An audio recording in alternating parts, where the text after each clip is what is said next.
I had just come back from it was like the film screening during Pride, right? So it was like, there was like a lot of feelings in the air about like being really proud to be LGBT and to be queer and in the city, because it's like such an opportunity, right? To like be in this celebratory moment in like one of the biggest like gay meccas in the world. And so I was feeling really like inspired, and we looked over at the mural, and I told my friends about how powerful these images were and how beautiful they were and how they resonated with me and my culture. And especially I noted this man in the middle who like has these like thorns that are going across his chest that are like really in the same place as my own scars, like where I have had surgery. And I told one of my friends, I was like, isn't that amazing how that could be a trans man up there? Like it's like so close, like the thorns are just in the right place. And my friend was like, Luciano, that is a trans man up there on the mural. That is you. Like you are being depicted there. And it was this moment where I just had this like huge realization that I'd never seen myself up on a poster.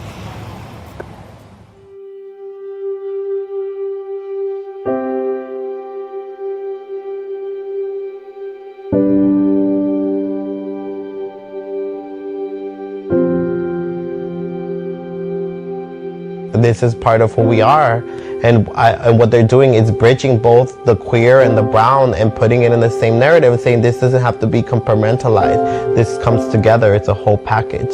So I've always struggled, me personally as an artist, what I've always found the challenge is that people want to divide both identities, asking you what are you first, queer or brown? And the reality is that you're not neither, because they both go hand in hand. I can't pick. We have to look a little deeper and look at examples of violence such as these that send a message. You are not allowed to be out in certain sectors of our community. And so I do believe that while they're not visible, that doesn't mean they don't exist. It's like one thing to be like defacing a mural in your neighborhood, but it's like another thing to like actively put in danger like the apartments in this building and La Galería de la Raza, which is a community institution, in order to like try and erase part of your own community. Because you can't really think that you're protecting your people or like celebrating your neighborhood if you're also threatening it. Some people need to acknowledge that we are part of the community. We've been in the community. We've lived these lives. We've lived parallel lives. And I'm growing up, I feel like we've always been outcasted. A lot of people say queer people didn't grow up in the hood. We didn't grow up in urban areas. We didn't grow up with this background of poverty. We didn't grow up with a sense of displacement. What the reality is that we've always been present. And for us, that's what the mural symbolized, the fact that we've constantly been present. But because of a patriarchal culture, we've always been invisibilized, or we've always been made to feel that we do not belong in that space, that other spaces have been created for us. So for us, it's more like kind of like a reclaiming of like, I mean, we're part of these stories, we're part of these narratives. We're your uncles, your cousins, your tias. Like, you can't deny that, right? You need to acknowledge us. I feel like we definitely, with the art that we put up, we always try to challenge and spark conversations. And I feel like this piece would definitely bring that conversation to life. And it did. It did.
I'm Olivia Kingsley with Mission Eyes, and we're here tonight at Galería de la Raza for the opening of the art show, The Q Sides, which is a combination of the best of lowrider culture and the queer community in San Francisco. I heard it was for the East Side Story album cover. I'm like, yeah, I'm there, you know, because I remember growing up, teenager, we all listened to the oldies, and it was like, oh, look at that car on there, and you know, it was fun. I like the merging of worlds that the show highlights. The show highlights the merging of like my queer family, highlights the merging of my Latin family, it highlights the merging of lots of different communities and culture, and I think that's really exceptional and beautiful. I love that there's the original East Side's albums over there, and then they did this queer reproductions of all these amazing photos. It's pretty great. I love that this gallery is still here. The crowd is awesome, and it's nice to come and see who still lives here. The idea that these two different parts of the Latin community came together is really important for the broader Latin communities in different parts of the country. This is a great event, bringing awareness to an issue that a lot of people refuse to recognize in the Chicano community, that people have to insert themselves into this narrative. Why we should start the first.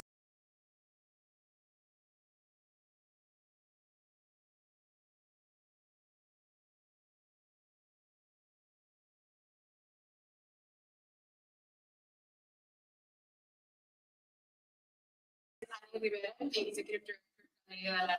On behalf of our board and staff, on behalf of the board and staff, I want to welcome you to Studio Galería de la Raza Studio 24. You're in our education workforce annex, and stay tuned. We keep talking about the construction of Studio 16, which is on the corner of 16th and Shotwell, just right down the street. That will be our gallery and performance space. We are breaking ground in middle of August. It's going to be a 9-month construction, and then we'll have our new space. Let's stay tuned for that. But for those of you that are here today, thank you for coming and spending the afternoon with us. Today is a conversation around the Q Sides, the exhibition that premiered originally in 2015 at the old Galería de la Raza Studio 24 at the corner of 24th and Bryant. And 10 years later, here we are. So, yes.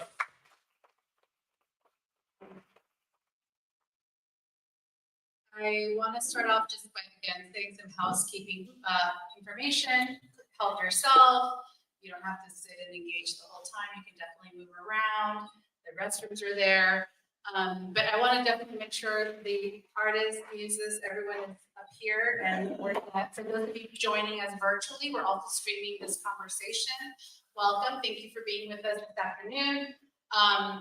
So we are at the conversation Entre Nosotros. That's our new table, kind of like artist talk series that we're going to be having with all of our exhibitions. The goal is to invite people to our living room. This is not kind of museum. It's not that formal. We want to be in community, building conversation, building, with each other. These are moments that we want to lean in with one another and be an active dialogue, given what's happening in our society, in our world, that these are the moments that see who's in our community and how to continue to build. So just again, want to thank you. So 10 years ago, Galería runs the Regeneration Fund, which is a fund that works with artists, mostly emerging, some established, to really think through ideas and projects that they want to see manifest in community.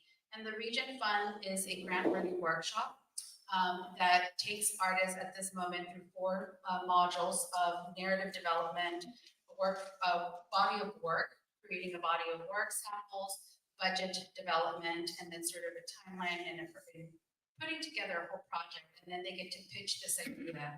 Galería brings together, a group of individuals that do a lot of the grant reviewing and score them. So it really is community choosing and identifying these projects. So we've been doing that since the early 90s. It was founded by Dr. Amalia Mesa Baines, who really saw it as a need and responding to how to create an intergenerational dialogue with emerging artists, established artists, and folks that have been in community.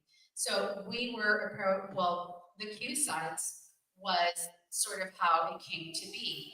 At that point, back in 2015, we were giving $1,000 for a project. Fast forward to inflation and what we're doing now, these projects now range between $15,000 to $20,000 that we get to work and invest in community. I believe that the workforce is really critical, as it's always been part of our DNA, that cultural workforce is really critical to shaping our society, our cultural narrative, and how we're going to, create the ideals in the society that we want. And we've been advocating for the last 5 years, really how to make sure that when we think about revitalization of our city, that actually community-based artists are a center in driving that. That when we think about development, it also includes a cultural narrative and a visual narrative that can be linked back to community. So that's what the region is now, and we are about to launch the region community beautification project, which that is a focus on working with artists that want to engage in public art. So we will have a year worth of incubation and start seeing these projects come to life between Mission and 23rd, all the way to Mission and 14th Street, working with the Latino Cultural District and the American Cultural District. So I want to give you that context as to let you know where we've been, Galería, where we're going, and that although at times we can really be like heads in the sand, we're really working towards a sustainable future, and a future that really includes art and culture. And that it's, it includes it all: visual, performance, literary, media, all of it. We need it in our communities. So that's how the region funded the Q sites. And now we're gonna turn it over and have a conversation with the Q sites. And I know that we've shared the short bios on social media and our websites, but we're gonna share them with you again today because it is important to acknowledge our individuals fully and what they do at every moment that we can give people their flowers. And this is the moment that we're here to celebrate you all three for your vision. And also because it's gonna be an archive, it's gonna be documented and it'll be on video. So I think it'd be great to look back hopefully in maybe 5-10 years to see where we go with this. So introducing the artist of the Q sites, Vero Majano.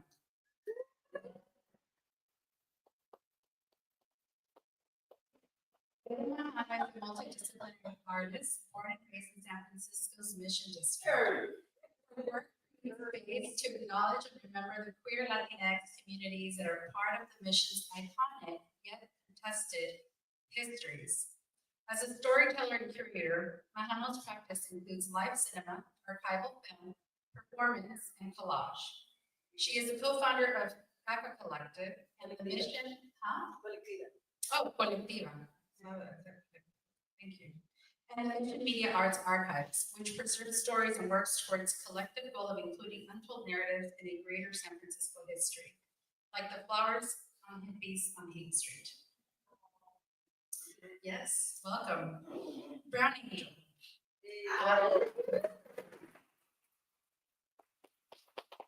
Brown Angel is a queer trans Chicanx DJ producer based in Oakland and San Francisco. With roots in Weedimas and Long Beach, California, they were immersed in music and culture at a young age and started drumming at the age of 4. Their background has inspired and shaped them into one of the most respected DJs of the Bay Area's underground music community. They have played all around the country, opening for Penny Dijon. Brown Angel's music ranges widely from their oldies upbringing to current electronic tracks. They strive to continuously develop the craft centering music, community, and drive through their ancestral intuition. Welcome.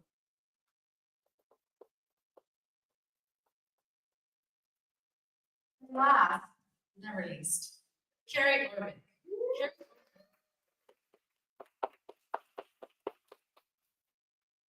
Kari Orvik is a photo-based artist and educator living in the Mission District for over 20 years.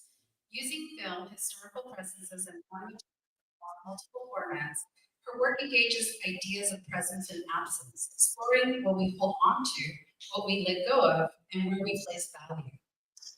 She has shown in exhibitions at the SFO Airport Museum, the Oakland Museum of California, the Berkeley Art Museum, the Perez Art Museum, Miami, and SFO.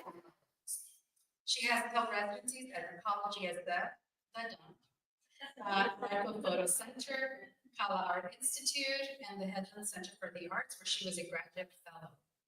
Having taught at multiple Bay Area colleges, including City College of San Francisco, UC Berkeley, San Francisco Art Institute, and Stanford University. She currently teaches high school photo darkroom and operates a portrait studio at Mission in Geneva in San Francisco. Give a round of applause to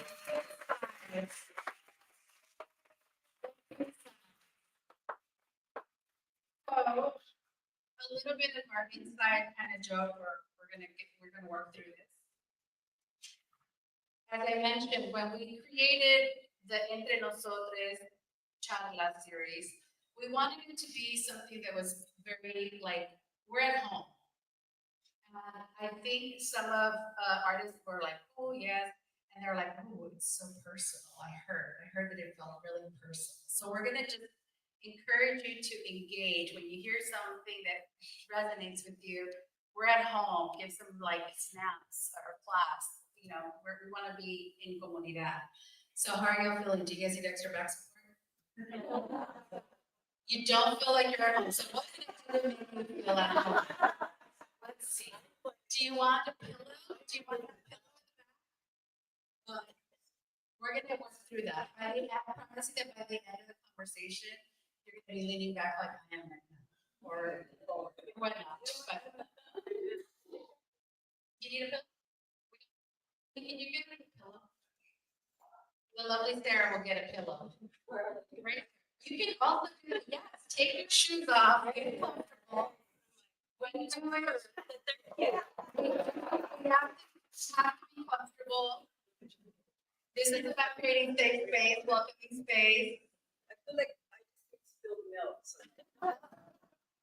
We'll get to that. We'll get to that because we want to know all about what you've been up to. So I wanted to start off with, you're going to have two mics. You can all share probably mic two. We can share it between Kari and Vero, and Angel, you can hold on to that. I wanted to start off with just sort of take us back. We can see in the show, the Q-Sides was a restaging of the E-Sides. The Q-Sides was a restaging of the E-Side Stories Volume 1 through 12. And I wanted to sort of talk about how it was conceptualized. Like, how did you three get to meet each other and get to conceptualize the project? And let's start there, because I also want to understand how did you navigate the three ideas. You know, sometimes there can be a lot of cooks in the kitchen. As I said, how did you make those decisions around the staging, the conceptualization, who you identified as the models, the muses? So yeah, we can start there. Q-Sides.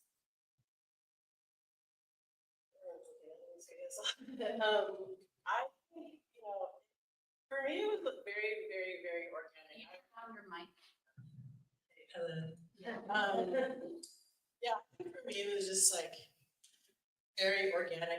As someone who collected, you know, as a record collector and collected in sex stories compilations for years, and you know,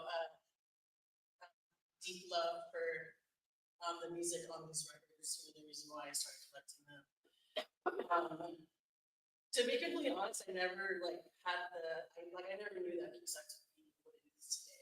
Literally was just, you know, an idea that Vero and I had because we were just lovers of the records, and also wanted to, well, I guess I can speak for myself, but wanted to have some queer representation within, you know, the music and the lowrider community. And I feel like, you know, it's very centered around, you know, cis hetero kind of ways of being, and I, you know, never really saw myself, you know, in like these types of like photos or records or whatever, you know, even though, you know, the music, like I held it really dear to my heart. It holds a lot of stories, memories that I have. So yeah, I guess, you know, one day I was walking on Valencia Street and I was close to collecting all the whole, because there's 12 volumes, almost collecting all the volumes and ran to metal, and we were talking about these like stories, and I was like, you know, it'd be really cool if we, you know, flipped those photos, and you know, we recreated them to and put more queer representation within those photos. And that was just like something we talked about, not actually ever really thinking that, because I have so many ideas, like if you need an idea or something, I totally, like, it's like that, you know, and I don't try to work with it's like, you know, it's like, so I never really thought it was a come of it, and then that'll actually follow through. It was like, you should, you know, I was like, okay. But I think at the time I was really, really naive. Like, I don't, you know, I think that maybe now I would have done some things a little bit different. And also, I mean, with the models, it was just like our community members, you know, my friends, my chosen family. Yeah, if you're a model, like. And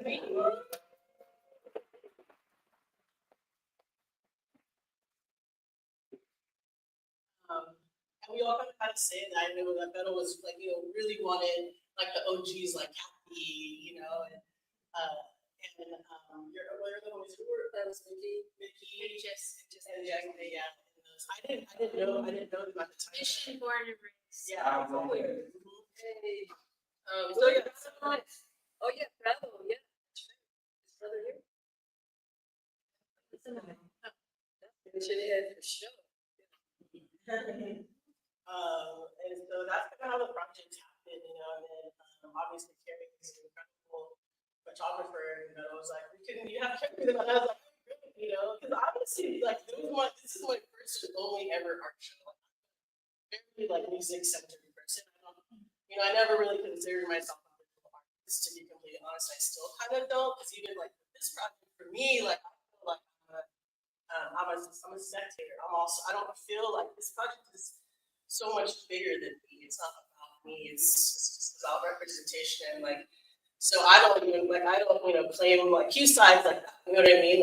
Like it's something I'm really proud of. But you know, I think that this project is just so much bigger than all than me. You know, I can just talk for myself. But yeah, so it's happened very organically.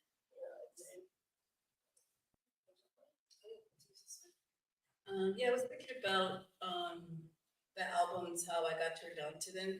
And at the time, it's way before, like right now, it's wonderful. You have access to so much music. Like Instagram, I get turned on to new music almost every single day. You know, my algorithm knows me. She knows me so well. So I was thinking about, like, you know, when I was around with these albums, it was way before MTV, because that also a big add to my catalog of music. And it was like the music that you had around you, you know. It was on the radio. It was what was at the record store. It was when you went to the party. So it was just part of my background, you know.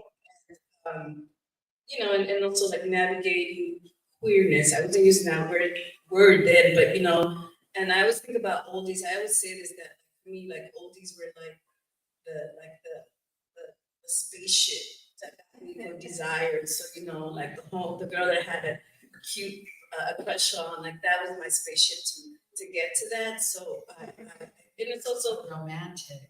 Oh, I don't know.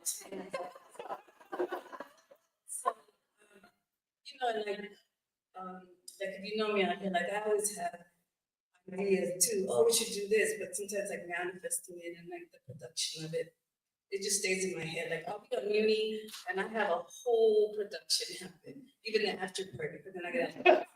So with this one, I think the collaboration is really important because that's how things happen most of the time, you know. And I think I met you through Jorge because he was working with me on 16th and CAP, and then our friendship started happening. So we started talking about music, and we were on the 16th and CAP. And I just want to say, like for me, I think like 2-4 is great, but 16th Street is where queer magic happens.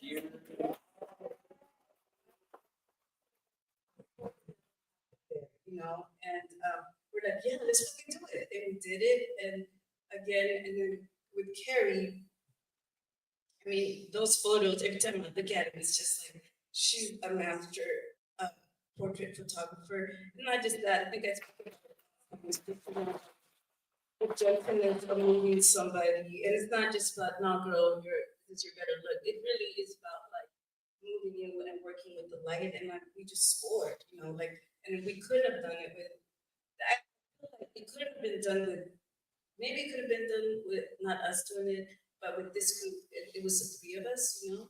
And also, like, I want to give a shout, because we're running out of grant money, is that I want to give props to San Francisco Art Commission, because hopefully they still have money. They supported it.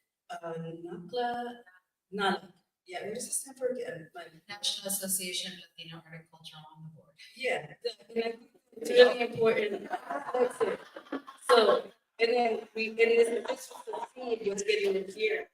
And then we wanted Galería. Galería was part of the vision because it couldn't happen anywhere else. That's where it needed to happen.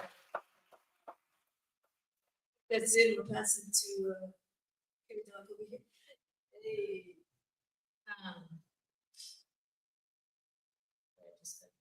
I just noticed Annie's wearing high-heeled Nike soccer shoes.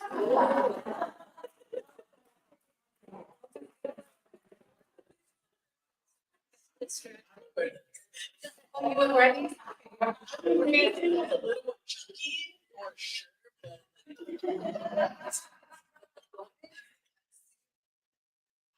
think instead of getting jackets, we're gonna get these shirts.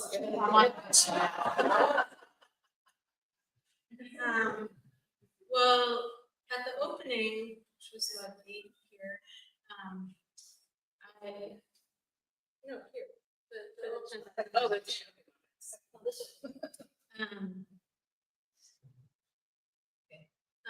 can we start?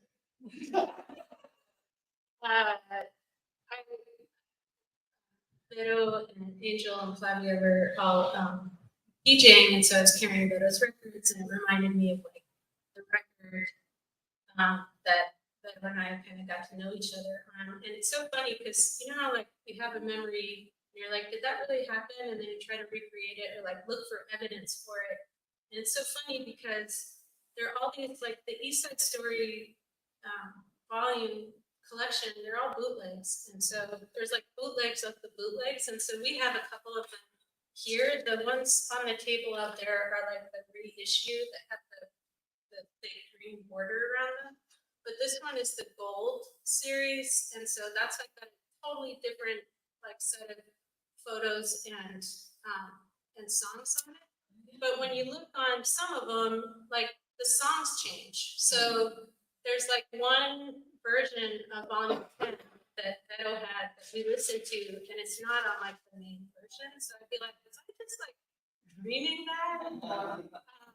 But I looked and I figured out it's like an alternate version, which also like leads to thoughts about like the authenticity of like the original and who can like claim that. Because I feel like there's so many offshoots and people's experiences that are like that are bigger than one view of what the East Side Story volumes are. But just thinking about where the project started, I feel like Vero in particular and Angel, by virtue of you both sort of talking about this idea that you both trusted me with your vision. And I feel like I kind of, I relate to like the roadie, or like I'm my own roadie, but I feel like I really like the doing. Like if I were in theater, I'd be like a set. I love building, making, like doing stuff with my hands, carrying like so much shit all the time, like hauling it. So that's kind of how I like experience and kind of my ideas come together. And so much of the shoots was like hauling all that stuff, but having the initial vision, which was like casting and location, and then like how to actually like bring it together in the shoots, and then afterwards looking at the images. There's some really beautiful outtakes of the images as well. And it kind of, I'm reminded a little bit of the movie Moonlight because it's such a collaboration of people's vision, but ultimately it's this like Black queer, beautiful like story, but it's like started with a Black queer playwright and then interpreted and screenplay adapted by Barry Jenkins, a straight Black man, and then the cinematographer was his like college homie, this guy James Laxton, and there's no denying what that project is. It's a Black queer film, and it's like a work of beauty. But I feel like there's so much that goes into the collaboration, and I feel like that only happens when you trust the people that you're working with.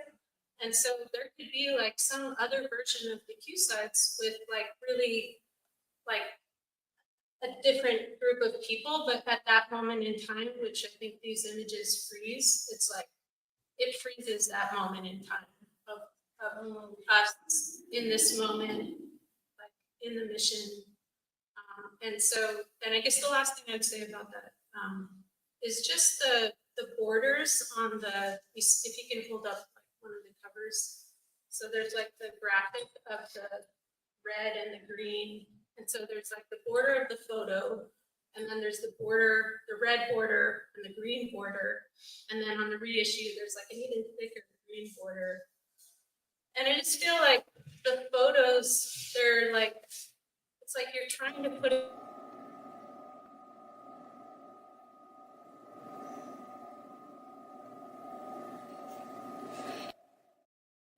like, it just, there's so much beyond the image. And so the image is then just a symbol of inclusion, like an alternative narrative, an alternative to masculinity, you know, that like there's, I don't know if people have seen the, I'll stop talking in a second, but Service Tension, the show that's at the Arts Commission Gallery right now that's curated, it's about the queer body, desire, and it's like, I think it's Elena Gross and Layla Weaver.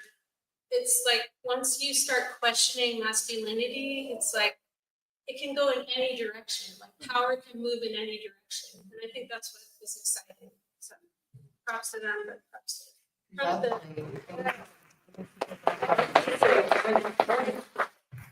I just thank you for bringing that up, and I think I'm glad that you said this because at the core of this, it's the music that brought us together or have raised some of us, and we need to speak about where that music is even from, right? It is centered in Black culture, Black Southern, Black, like there's a history there. So how do we think about that within Black and Brown solidarity in these moments, and historically too, just that it's always been there. And so thank you for raising it. I think it's really important. RIP to Gretchen Wood, who passed away recently, and it was so amazingly beautiful how the love was being shown to his passing, to honoring his work, and how there was so much video too of how he saw himself reflected within the Latino community. And it again speaks to that, but paying honor where it's due, that this is Black culture, this is rhythm and blues, this Southern R&B. It is, and we've all raised in it. So, did you want to say something before we move on?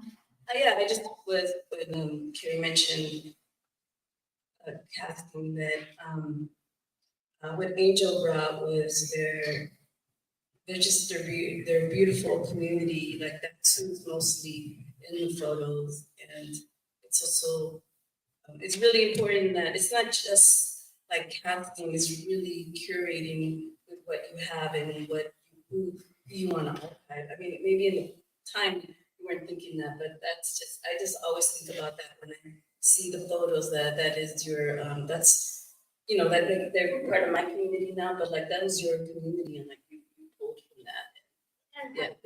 And had the vision, yeah. And like, and even like, you know, well, forgot the shoe for what course. You get something if you find the one with no shoe. But I think that I think about that every time I see. What's interesting too is that like when we think about this, we're having the 10th year celebration, and where what happened 10 years ago and where we are now. And even if we follow the models of where they are now and how their lives have changed and what they've done, they continue to hold space and community. We have folks that have run for public office. We have folks that have created their own spaces of safety. Like I think of Persian, the Drag Story Hour. I think of Stephen running for public office. I think of so many cultural workers that have gone on to and continue in a space to claim space and to create safe space. And it brings me to when this was released 10 years ago, it wasn't like we were given the warm welcome the whole entire time. I mean, it was an amazing party. No one will ever forget the party. And it was lovely. And I think we had a moment of joy that was followed by an incredible moment of fear and hate that we experienced. And so when we think of that, where are we 10 years now? Have things changed? How has this work changed the Latiné art canon? And I ask that because up in the front too, we have several publications where this work is documented. It has really changed and created, in my opinion. I would love to hear you. I want to hear your perspective. Where do you see this within the larger art canon in the future? But it has been documented under Chicana, Chicanx body, edited by Cecilia Fajardo Gil, a beautiful body of work of Chicano art for the last 30 years, I believe.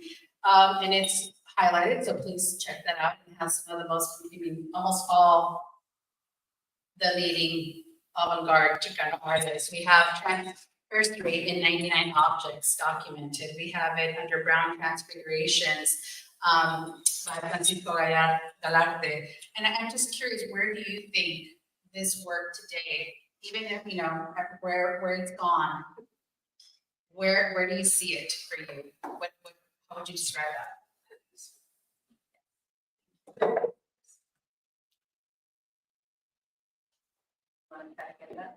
Well, for me, I sometimes forget, oh yeah, we're in the book.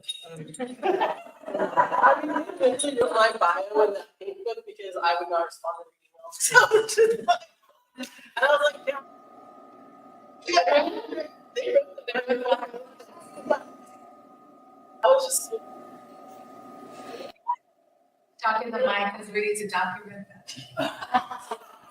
No, I was just saying that in the Chicano body, like they wrote I wasn't so caught up on my life at the time, and I wasn't responding to emails. And they finally were just like, "This book needs to come out. We're just gonna write this person's bio." And they did, and then I went, I was like, "Oh my god, this is so good." I was like, "Who is this?" Well, you're always welcome to come back to the region. Although you might have to use that one. Yes. Well, that for me, very kind of like manages that. So we gotta respond to that, and like always responds, and it's language on it. So it's like, oh yeah, I gotta do that. I gotta do that. So thank you for always managing that. And like for me, I'm always interested that it's archived in something. Kind of like. Some of you know me, like I really am into like tags just on the wall that says, woman was here or whatever. Like I really like when the Q sites are being archived. It's in someone's book, or the academic book or an art book or however it gets republished, and I really love that. Like, fuck yeah, we were there, because when people are then are also archiving the East Side story, and the Q side's gonna pop up right next to that. So I really love that part. I'm not sure if the language is around that, but I dig that so much. Like, yeah. So it's there, and again, like not necessarily about me, but just the Q sites. And like when someone else reads that, and you're like, oh, what was the Q sites? And like they hopefully they see themselves or are inspired to make something. So I really dig that part about it. Like, yeah, it's like we was here, bitch, So I also want to acknowledge too, because of the Q side. So I don't know if everyone's familiar with the records, but basically when the Q these if you're not what they are, there's 12 volumes of B side. So on a record there's an A side, which is typically kind of the more dance forward side, and then on the B side is kind of the slower, more ballad. So the B side stories are records that have most of those Q sides. So the way that we came with the idea of the Q sides is now we're sharing the Q sides, which is the Q side of the record, the queer side. And I also want to like say that, you know, when Q sides first came out, so now there's this project called the East Side Stories Project, and that is like a huge project that this woman Melissa has now taken on, and she basically like went into the history of each record. And when the Q sides came out, no one knew the history of it, and she was actually our DJ, so that's how she started her project, because she was inspired by the Q sides to start doing research on these records, because before that none of us actually knew. Have they found the models of the original? Yeah, they found some models, they did, yeah, but you know, I'm just mostly just talking about that because, you know, I think it's important for people to understand that the Q sides had that much influence on that project, because that project is still very, you know, centered around straightness, and there's not any like queerness kind of like talked about. So like, you know, like I remember she literally DM'd me and was like, do you know about the, you know, after we did our opening, do you know anything about these, you know, about the East Side Stories, like the story behind it? And at that time we didn't. We were like, no, we have no idea. We knew they were kind of released somewhere around the 80s. They have a whole podcast about it now. But, yeah, you know, so, you know, I think that like I just want to acknowledge that, because that project is really big now. And I think now she's now kind of starting to talk about, like, she told me, you know, recently, like, yeah, like you really did, your project, your guys' project really inspired me to do that research. And now, you know, we have all the history of like, you know, the models and like who released them and stuff like that. You know, so. Okay, we're just Melissa. We're here. We're waiting for the invitation. Some of this documentation. I think what you're speaking to is that, I mean, in thinking about where 10 years ago and where we are now, also just circling back to policy and how culture continues to change, and like what was old comes back into fashion. Like we are seeing a huge exception and expansion of lowrider art as part of the Latiné canon, like art canon now. It's officially documented. And the fact that this is the first work that includes that queer perspective is really special. And it's really, you know, has to continue. I'm really, we've talked about this and joked about this, but I'm halfway serious. That where are the interviews of the models? Where are the interviews of the car clubs, right? It was really great to have the car clubs that came when the night of the opening, because they're also documented in some of the video that we're showcasing as part of the show, like who was part of it, right? It's a whole community, and the fact that it's centered queerness was so unheard of. So I'm always open to that second part of the Q. So are we. And I want to just go back to what they were talking about, because I think what you're saying too, it goes back to that moment in time. And so it was maybe a little bit before there was a much broader sort of like expansion of lowrider kind of culture as an aesthetic, and part of like a dialogue. But I totally lost my thought. I was like, come on, Gary, you can get that. But that moment in time, like opening, Rafa Esparza was there, his partner, you know, Dinko was showing his film, and I totally lost my like train of thought. But it's around the moment in time. I don't know. We'll come back to the moments in time. Well, fast forwarding about what Angel was saying around the original volumes, what I think is fascinating about that is they are also a moment in time, and they're document of like a particular culture in a particular place, or like the culture of that particular place. But the intention around the photograph was just commercial, to have a cover for the record, to sell records. And that's what came out of that podcast, which was that they found Mr. D, the guy who put together and sold these 45s and put together the compilations at a flea market in LA. And it was his cousin who just drove around East Los Angeles to like look for a photo to take for the cover. So none of those models are credited, like people are finding themselves now in the photos, but there wasn't an intention of sort of like representing their community. It was really sort of who they were marketing to. And I think with everything that came around questioning the authenticity of queer lowriders when the project came out, and after the opening, it's really based on fantasy of what that authenticity looks like, which is male. And it's not that it doesn't exist, but at least regarding the albums themselves, when what comes out from those East Side Stories is like a very different story from its origin. Interesting. And then I just wanted to finish about those books is that for the Q sides to be part of the dialogue with Rafa's work, with Sandra Ibarra, in these exhibitions, or like next to Sylvester's like sequin jacket and 99 Objects in Trans History. I feel like what's not included in the photos is at least archived in the photo as a symbol to be like in that collection with those artists. And I think it's really important. Yeah, it's making sure that into the future in history and how it honors the larger context that's been outset. Absolutely. On a lighter side, just take a breather. I'm sitting with that. That means a lot. What's your favorite ice cream? I'm more of a sorbet. What's your favorite sorbet flavor?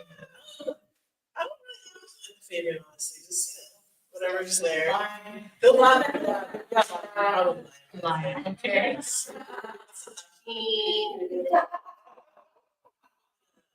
Walking michelada, basically, or gelato. Well, every time I go to Mitchell's, I'm like, okay, I'm gonna get that. I always get vanilla, but now I get almond toasted and vanilla. That's really yummy. That's really good. Yeah, I'm kind of a plain, but people say you're not gonna get that. You always get vanilla. But so I would say that's a great question. It's almond toasted, right? Because you're like almond with vanilla. Kari, favorite ice cream. Chocolate caramel crackle. Yeah. I've lived in the neighborhood for 25 years of Mitchell's, so I keep thinking I'm going to get something else. Maybe Mitch can sponsor us. My favorite is also from Mitchell's. It is the blueberry cobbler that they have on temporary season only. And then non-seasonal is usually macapuno, baby coconut. Mitchell's also. So. No, I don't. I'm just come. Well, going back in time, in moments in time, 10 years have passed. And I'm just curious if you want to share where you've been in this, like on a personal level, where you have been and where you're going. I know, how has life changed for you in the last 10 years?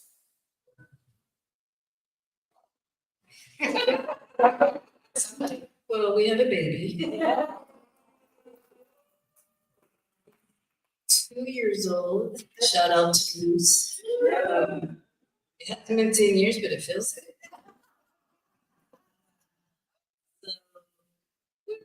So you entered parenthood. Yeah.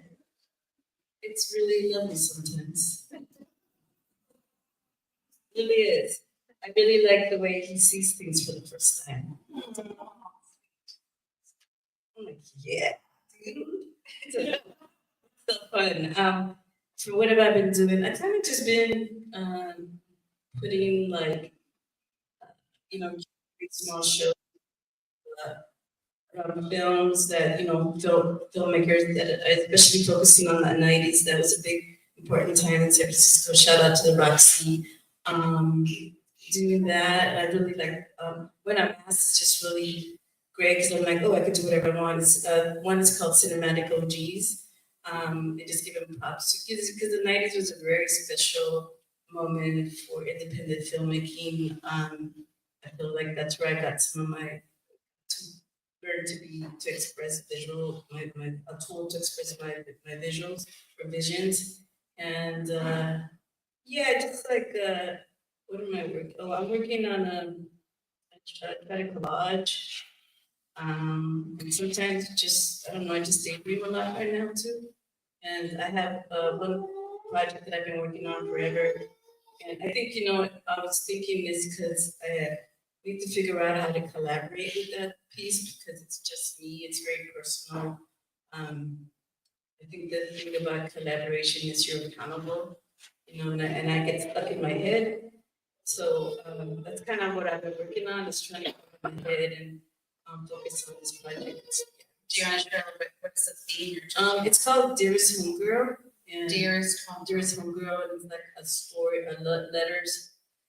It was inspired writing to Kari Orvik because we were doing something in what was that program called?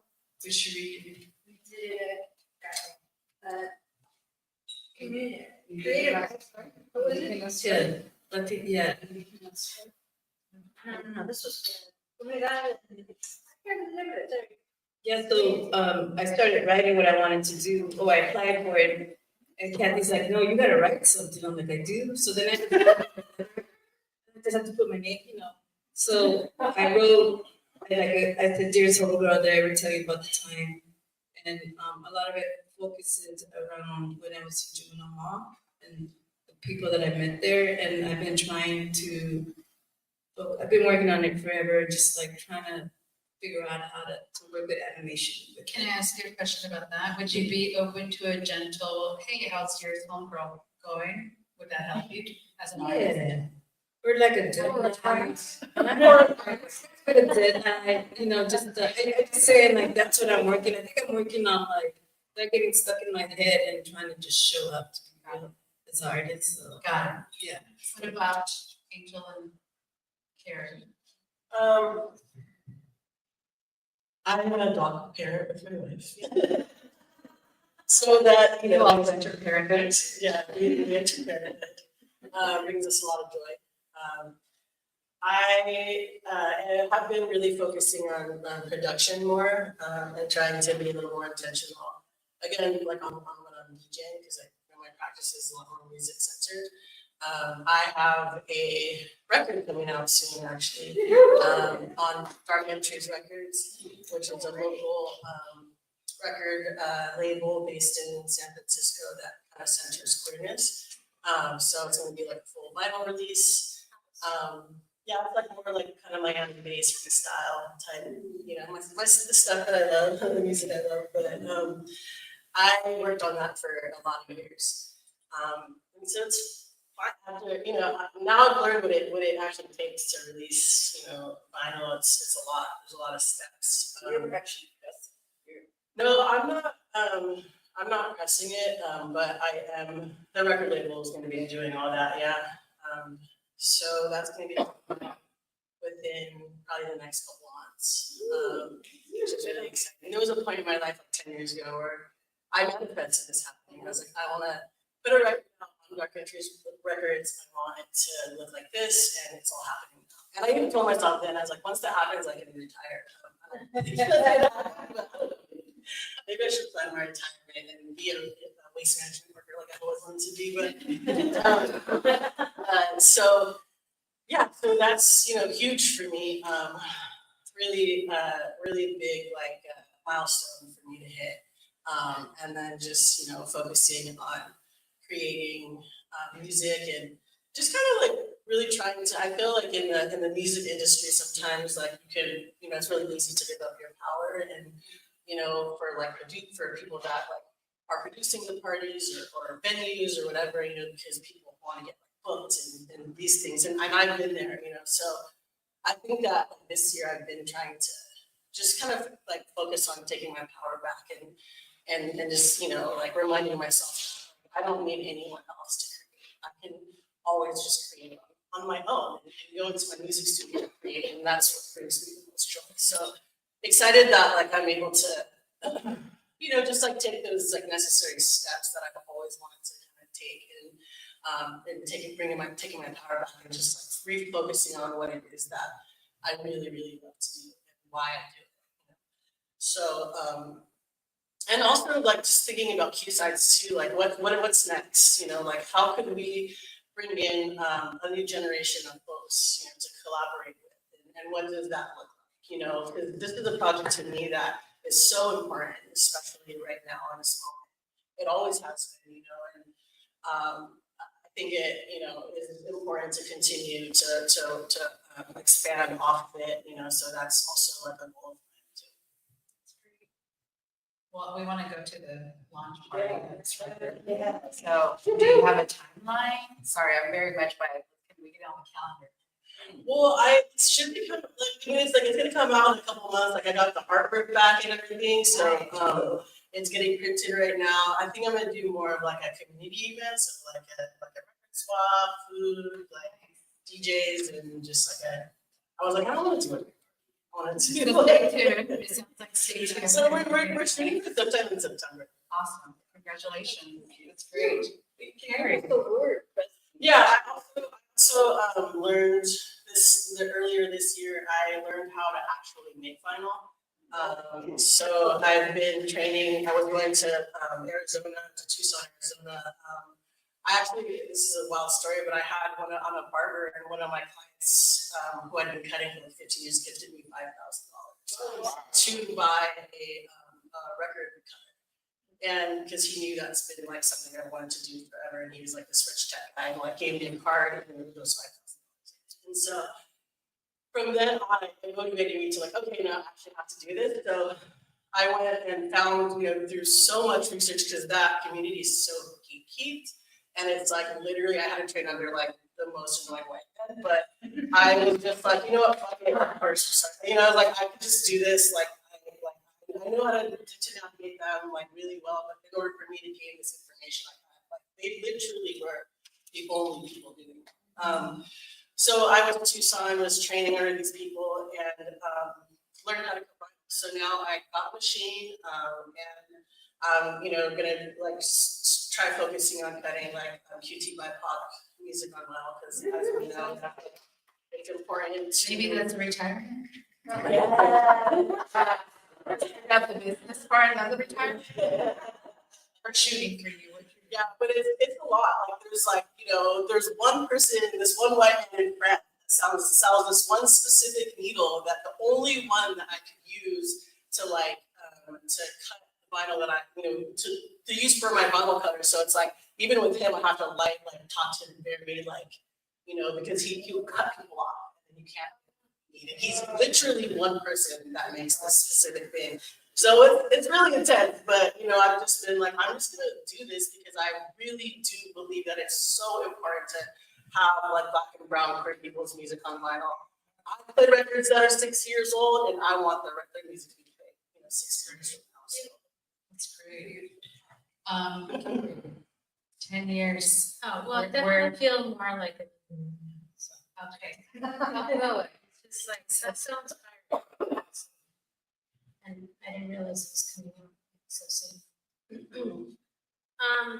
Well, I'm long-winded, so try to like condense, consolidate. Well, in my bio, I mentioned like absence and presence as like something that I'm always thinking about, and like how they're kind of happening at the same time. And so it's like, I would say the last 10 years is like, kind of, it happened half exactly that, of like losing people and sort of being really focused on the absence of people close to me, and then having having an experience of like leaving a hospital, you know, without like your most precious part you know, and then having the experience of leaving a hospital with like an additional precious cargo was like the most profound experience for me. And so, and I feel like Luz, our son, like lives in that world of like presence and absence, of like acknowledging both all the time. And it's really beautiful and exhausting place to be, but it's like I can't look back at the last 10 years without thinking about those as like the most important things that have happened. It's like profound loss and profound like presence. And so everything else is kind of like, it's important, but it's like, you know, I felt like the last 10 years I was like swimming in photochemistry, like Esther Williams, like all the time, like, doing all kinds of photo related, whether it's teaching my own studio or a portrait studio. And like, it still is not the same as, you know, thinking about those like absences and presences in your life. And so that is what like motivates me, and San Francisco motivates me, and like, gatherings motivate me, music motivates me. And so I feel like that's like always what will be the touchstones for whatever art that I make. Yeah, and Vero has included me in her upcoming show, so I'm excited about that. What is the show?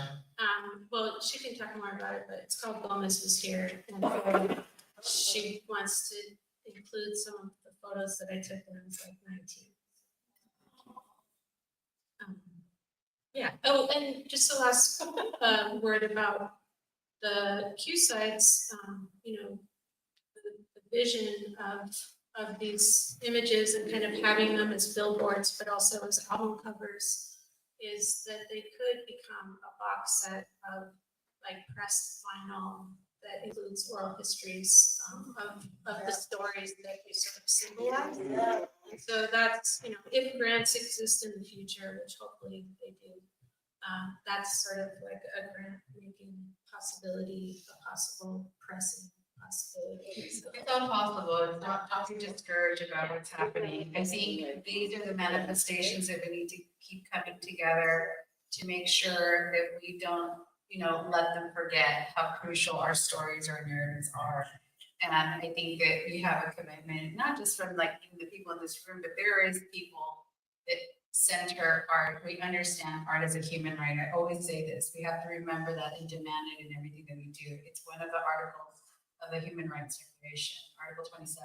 Everyone has a right to enjoy art or make art in their community. And so for organizations, also, this is a moment that we have to respond to make sure that it's always there. So it will happen. It's just how we get there. The art might take time, as I say, the art of justice takes time to get there, but it will happen. And we just have to stay focused. So it'll happen. I can manifest. I can see it. I can see it. Oh, just to briefly say what Vero's show is. Do you want to? Okay, well, my understanding of it is just that it's the East Bay Photo Collective, and they asked her to curate a show, and so it's just like who was here. Well, it's inspired by, I've always wanted, it's inspired by this tag that I would see everywhere when I was a kid. Like it was in this, it was on the Muni, it was carved in on the benches at Juvenile Hall. It was at a phone booth, and it was just, it was Gomez. It was sometimes it was just Gomez 79, where Gomez was here. And it's just a tag that, you know, like I collect a lot of like papelitos, things that inspire me, and I have images like that in my head, and it's always just made an impression of that. And I also am inspired the way that taggers, graffiti, like writers never want to insult anybody. So the way that they're always clean. I mean, you know, and homeboys would do that. Someone passed away, their names are always included in the roll call. And you see it on the walls, like Orphan always gets a lot of love. And I'm inspired. It's not a show about graffiti, but I'm inspired by that. So I've asked a couple of photographers of it's not going to be like a straight clean photography. It's kind of like a collage of walls happening. I'm still working it out. But with Kari, I have a couple of photos that like I love when she first took, because they're just they're young. I mean, they're just about a moment, and I'm glad you said yes, because you never know. So when is this show gonna? October 3rd. I should have more information soon. Sounds like our fall is getting packed.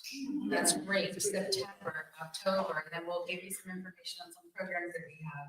So I have two more questions. One's a solo look and just tongue in the cheek, and then the one's another question. And then I want to open it up to questions in the audience. They're also passing out food at this moment. So buen provecho. What is your favorite song of the East Side volumes 1 through 12? One song. I know. Not one volume? One volume?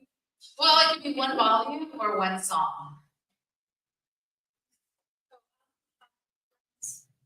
I like the way you love me by Sargent Woods. My introduction. And forever. Well, there's more to the story. Can you expand on it a little bit? Would you care to share that lovely story? Well, it was on the one version of volume 10, and Vero had a record player.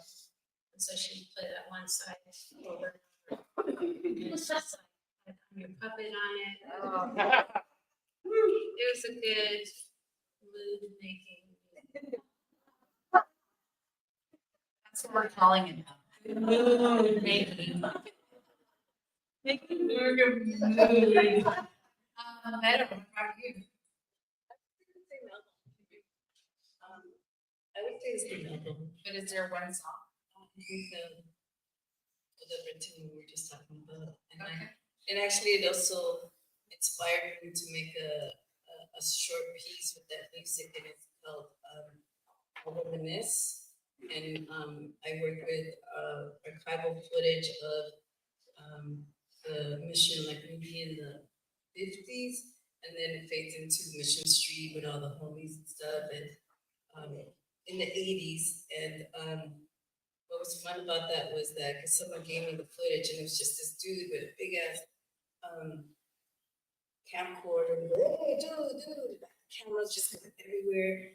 And I'm like, I'm gonna, so get my Angela de Ginotta and then just dissect and to find moments of it. So I'm gonna say that one way to the way, because it inspired me, you know, like falling in love, getting sprung, inspired me to make a piece. So I think that Nice. So that's your song. Yeah. Noted. Angel. I can't even remember the album. I just love. One song. One song. I mean, I was just looking at the back of this record. Maybe I can put this song on here, but there's so many. Like 18 with the Bullet. Love that one. The Town I Live In. Yeah. Oh, I love that song. There's so many different versions of this song. There's this one is McKinley Mitchell, which I'm kind of like, is that right? Because I haven't heard this one. I think that's a bootleg. Yeah, this is the bootleg. Yeah, that was the All My Mind, Maxine Brown. That's like Baby I'm Yours. You'll lose a good thing. It's like just Color of Father. There's just so many. Like I have this hat. I don't know if anyone here knows it, but I grew up with art. So I grew up in that. And I have this at the book fair a couple weekends ago. Someone had a Harper book for her. I was like, and I bought it right away. And I've been wearing it. No one knows. No one comments on it. And I'm like, every now and then someone's like, you know. But what's that? Dedicated to you. Yeah, exactly. So I heard that was mine. I know a lot of you that may listen to. That was Chewy, right? Gomez. He was the oldies. Well, that was in Southern California. Yeah, Southern California. Like Northern California. Riverside. to KDIA and kids as well. But wasn't Chewy Gomez like the oldies DJ for? But he came later, not at the Way later. Okay. So yeah, well, it's like, I mean, he died in his 90s. Yeah. Just recently, actually. So that's, yeah. Should we about it? That's why I'm here. Yeah. So down south, we grew up. He was the oldies DJ. Like everyone on Sundays listened to him. I think Records is the Art LeBeau Brandon Wood record. He curated. Yeah. Excellent, best Brandon Wood record. The funny thing about Art LeBeau curated a whole album of the best Brandon Wood songs. It's amazing. It's blue and he's holding a mic.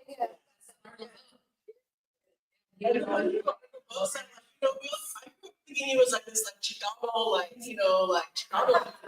He was like this, like Italian guy. I was just like, wait, what? Like I didn't realize that until I was older. But yeah, the person, when they found out the information about who actually first originally pressed the East Side started, it was another like Italian white guy that was just trying to make some money. You know what I'm saying? Just like, oh, like there's kind of Latinos here, and like let me Chicanos were saying they can sell. Yeah, let me capitalize off this and like press these records because they're gonna sell. Well, that's hard. That's very hard to. That's what I'm saying. Do we really need to know that information? It was like, I didn't know that. Honestly, again, it goes back to not only capitalizing on Latinos, but also where do these Black artists Black people, I mean, this is all Black. Yeah, that's important for us to. Well, so okay, so you can't pick. No.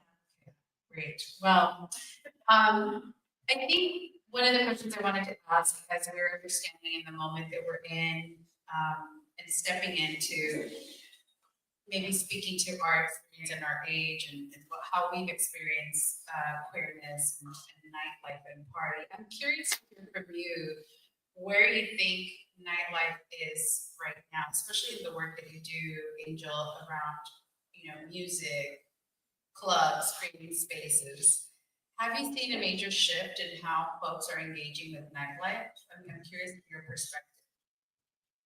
I mean, of course, from the time that I first, started doing it, where I was like, I started DJing just because I didn't even want to DJ. Like, I never wanted to be a DJ. That's not something I wanted to do. Just kind of happened, because I just love sharing music. And,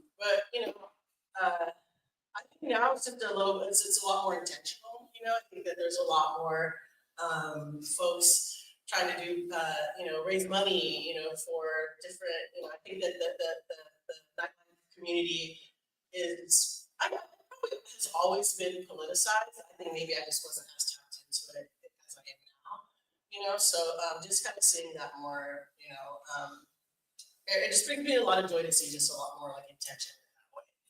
Do you think it's like in terms of representation?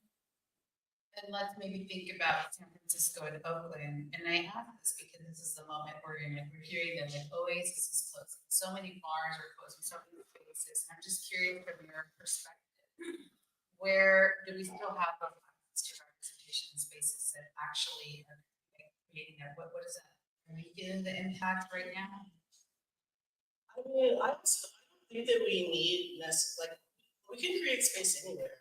I'm really loving that a lot of the younger nightlife communities are doing more like renegades, where they're kind of just taking their music somewhere and like we're in the day like they used to do. I'm loving that, and because I don't know, I feel like even some of the venues in San Francisco, they're not perfect.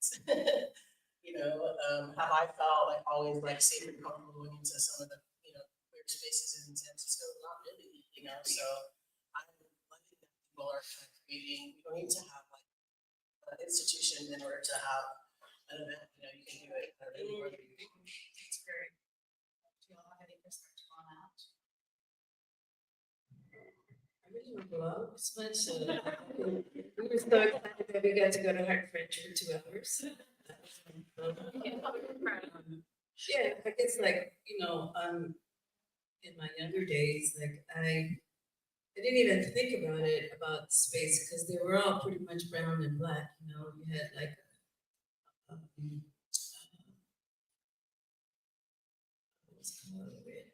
a blood, you had Club Tight, and DJ Black, they were still really like start a club, and you know the intent. Like I wasn't thinking about that when I look back. The intention is like it's gonna be black and brown, you know, and then someone's feeding somebody, and then like there'll be like someone. I did at one time. They would have me at the club. I think it was Club Tight, where I would just make a little installation of the altar or something. And I think that I feel really fortunate that I think it's the time too, right? Like it's who's in the space. And Mango, you know, it looked a lot different than it looks like right now. And also, and I'm forgetting her who used to run, who was Mango's club? Was it Cassandra? I'm forgetting her name, but she passed away. Chantel. You know, and then for her it was very important that it was mostly black, you know, and then you know the brown kids got in there. And so yeah, I think like for me, it's also I was younger and that was my scene, you know. And there's like a lot of poetry happening. A blunt was like when I get blunted my sister or like it's a lot of that one was really good.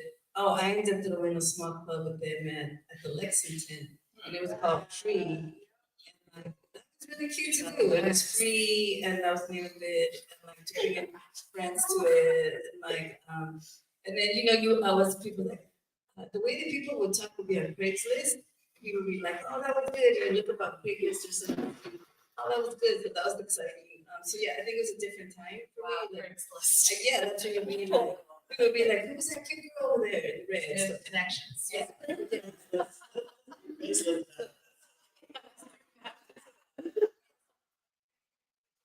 Different you know. So Well, I think that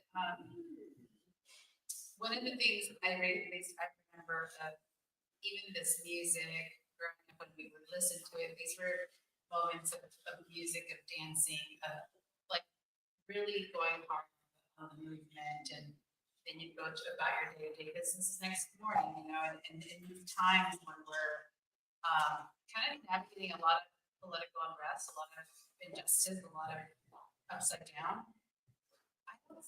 Personally, I feel like a lot of the younger folks we're experiencing don't really like nightlife is not a thing. But I gotta go home early. I'm like, what? I'm just trying to understand what's happening and how to really meet people. I think we have I want to open it to the audience and see from perspective. Kimberly, can you answer this question? Well, Devon is coming up. Devon, come up. I see your. Oh, so I just want to say a couple things about my too really quick. Yes. Is that I think in this moment. Come here. Why don't you talk? Let's archive it. Okay. Get a seat at the table. Take a seat. Yes, I have so much to say, but I'm going I think right now in this moment, it's actually very important to state that this party is centering brown and black voices, because I think what we're seeing is what I'm kind of calling both a diaspora and a queer diaspora that happened during the pandemic. So we're trying to find each other again. You know, we don't know where to go sometimes to find our people. I'm 47 years old and I'm still trying to find my people in the city that I've lived in for over 20 years. With that said, that's true. I am throwing a new party with Flavia, Ronito's wife, and it's called Any Other Way. It's honoring the legacy of trans soul singer Jackie Shane, and also centering brown and black bodies and equal to, I don't know, come together at a time when we really need to create community. Absolutely. And anyway, the next one, it's our fourth party. The next one is at the makeup room. The first Tuesday in September It's $5 to $10 gay dollars to get in. No one's trying to win the back of funds. Please spread the word because What day is it again? it's the first Tuesday in September, September 2nd. Can I do it? I have to work Wednesdays. But also like young people do go out because they don't need as much sleep. I know. Right. We want to try to make part of nightlife is make all of the events that we're doing. I do Heart French with Brown Angel. We are doing one of the biggest events, I think, for Folsom Street Fair and the official after party Deviants. So please come to that too. And all of it is, even most importantly, I think, in my head, is centering Palestinian voices.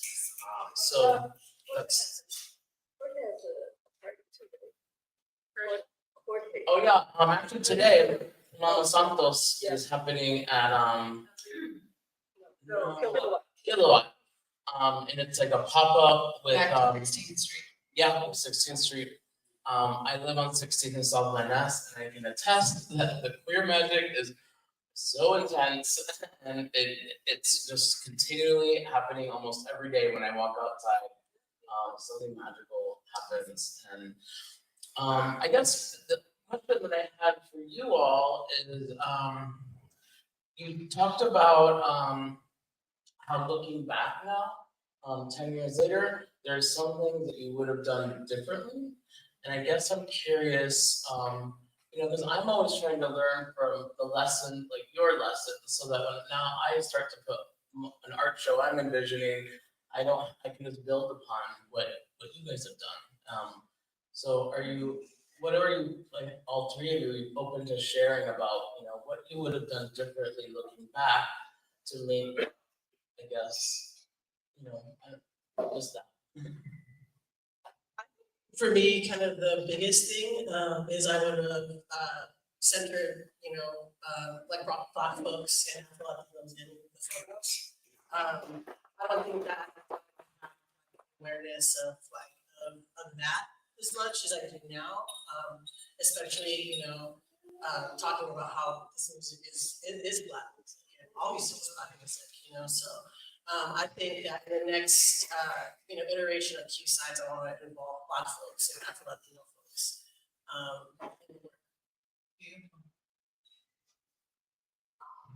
It's a good question. It's just, I feel like it just organically everything happened and flow. I think maybe with the folks' card to, because we got a lot of like the car clubs, they were down, but there were still like some questions. Like I tell people that we don't want naked bodies on the car, and it's like where in the East Side do you see that? So I've done more like casting of the car that were queer folks, which is hard to find, but I think it's me. I just met Angel Romero from the Valley. She has the car club. It's a women's car club called Las Doñas. And they there was I forget where in the Valley, but they wanted they were having the LGBT parade, and lowrider clubs were saying no, and they're like, we'll do it. So I think that in that way. So it's kind of hard. I agree with what you're saying with that. You kind of move on, and I think maybe that was it. But it was it's so precious to me and perfect, and that I have to think about it more. More money, I think, yeah, for sure. Always helps. I don't think any of us knew what it was going to be, so sort of I'm really trying to work on no regrets in my life. So, and I can go there. So I'm I try to focus more on what it became. The opening was this beautiful, coming together, this bridge, so many communities in the Mission, San Francisco, artists, all cultures, such a celebration, and what came after the opening was just so discouraging, and that has not gone away. I think that, yeah, I feel like the homophobia of the project like really masked a lot of the joy in it, and I don't think that's something that you can change. I do think you can change, but I mean, like, you can't go back. And so I really try to look at like what came out of it. So many beautiful things. I mean, just going back to that moment of like who walked into the gallery, who saw, you know, their parents, their like closeted parents in the photos. Those were just such like unexpectedly powerful moments. So I think that's where my mind goes. It's just like the beauty that came. Thank you for that. Questions? I saw some raised hands in the back. Oh, Nico? Yeah. Do you want to talk on the mic? Or do you can scream really loud? I can scream really loud. You don't want to be in the video? Is that what you're saying? Yeah. It's shy. It's shy. It's shy. I want to go back to the party because I think, and this is probably more for Vero, and that, you know, it was multi-generational and multi-gendered. It was a really fucking beautiful experience. And, you know, Vero and I are the same generation. But I'd like to hear, Vero, you talk about Proyecto, because that's what it reminded me of a Proyecto gathering. You know, which were multiple. Who is Proyecto? I'll let Vero talk. Who is Proyecto and Proyecto Motrocidas, which was on 16th and Cap, and it was this moment. We also call it Cap Street Village at one time. It was just this. It was an organization run by Diane Felix, Ricardo Bracho, and so many other folks. That Jesse James, yeah, first person I ever told a story to. The story I told that story there. And you know, for me, it's like where Guerrero was part of it, where Bunji just roll call, like Willie, yeah, he would come through. So it was a program to help education around HIV. It was that, but it also became like this, for me, it's where I was seeing, I had just gotten a camera and I'm like, oh, she's the photographer or she's the visual person. So that you got named where you were. And like, I never thought that I thought that I was too old to be an artist. I thought, you know, because I didn't go to college and stuff. But there I was seen as an artist, and with so many people, read Jaime Cortez's book, Gordo, the beautiful roll call that he does at the end. Yeah, it changed my life. You know, I feel like, with speaking of oldies, like a lot of people probably heard me say this, but queerness and oldies saved my life. And like, I never thought that I would be here talking to people that I'm an artist having hard stuff. It blows my mind all the time, you know, but Proyecto was the catalyst of that. And I feel that they had like film classes, writing classes, Horacio Roque did classes there. He archived her. Teresita La Campesina was there. Avela, the parties were off the hook. They were great. You know, Kathy Ariano, and actually I just digitized some video of a production we did with Gigi that I remember the name of it but so I'm finding a lot of archive stuff from Proyecto that, you know, because I had a camera, so I just filmed stuff and I'm like, oh wait, this is fucking good. There's one where like the queens they were doing a workshop where queens were on safe sex, so they rented a bus to go to Reno. So all the presentations are happening in Prado was there. Because at one time he was kind of like the director. So they're doing the presentation on the bus where we're getting there and talking about safe sex and how to be healthy. And it's really a great document, you know. And that's the thing about it, like when you film something today 5 years, 10 years ago, it just becomes so valuable, especially queer history. So yeah, and it did feel like Proyecto there. Like I would not be here if it wasn't for Proyecto, and that's what I mean about magic happening, queer magic on 16th Street. It's beautiful. Well, I think thinking about that with all the cuts that are coming down, we gotta fight for those things too, because any other questions? I see hands. I'm gonna go back. I see a hand here and then a hand over there. I think now more than ever, we're kind of seeing kind of like queer trans people actually getting older. You know, the trans expectancy was in like late 20s.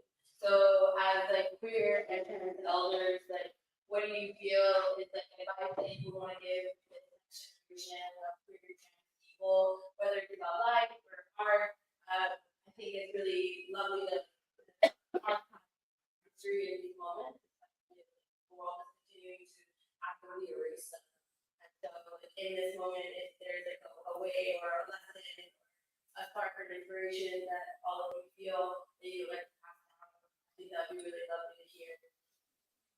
That's a great question. That's a beautiful question, but I also want to acknowledge that we were called elders.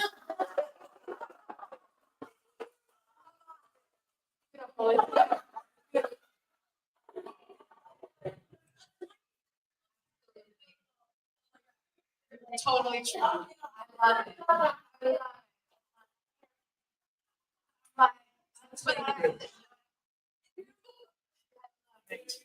I'm gonna send you Yeah, period. So I'm there.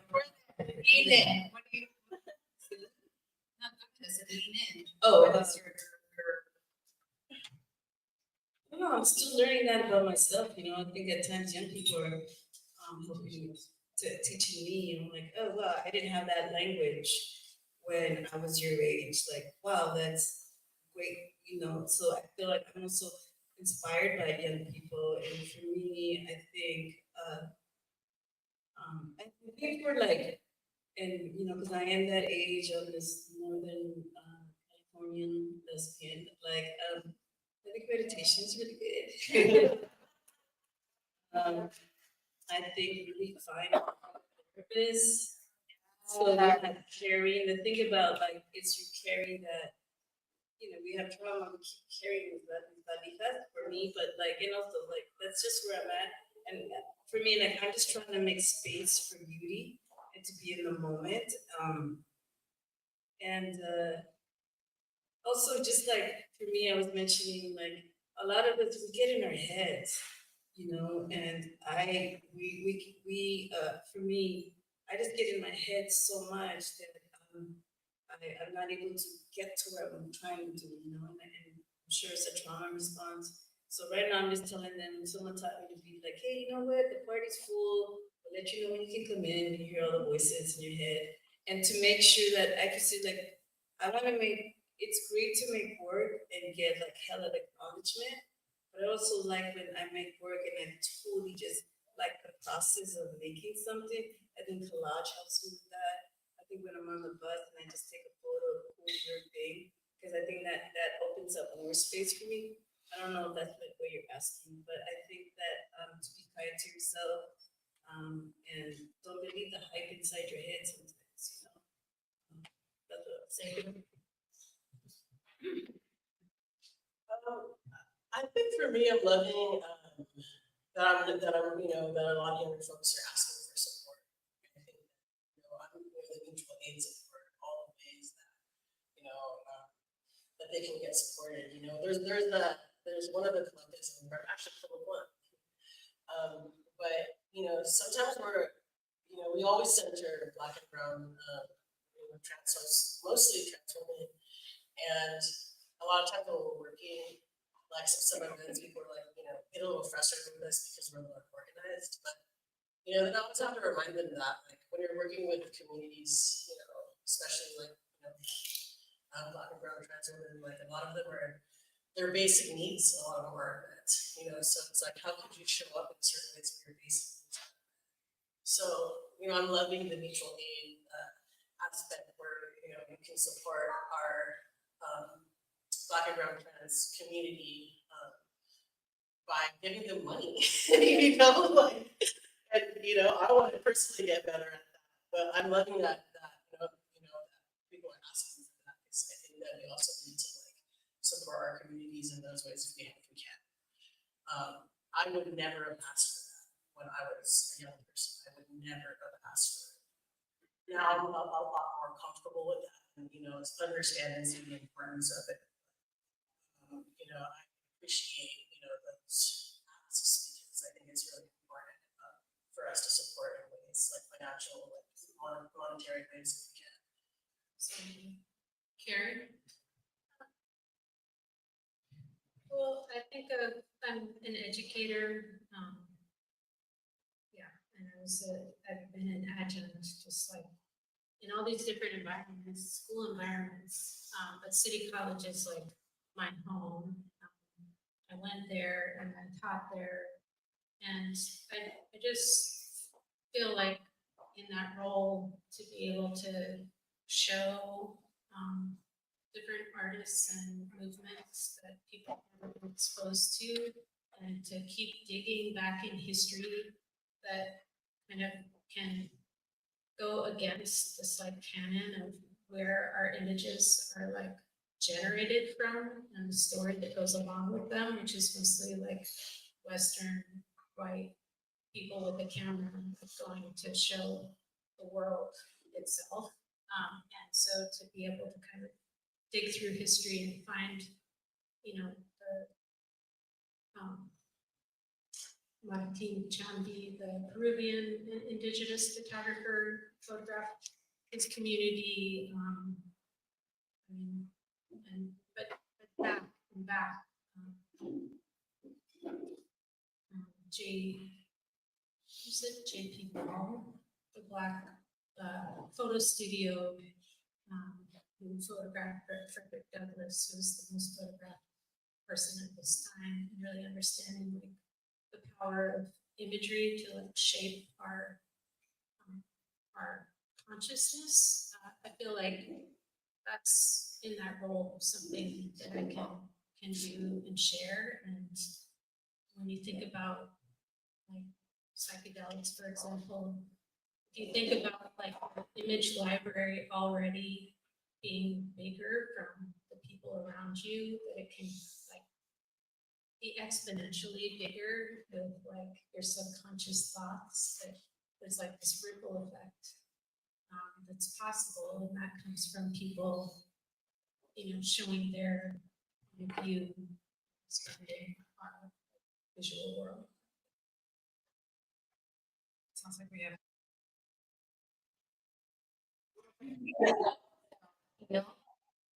Journey of healing for that.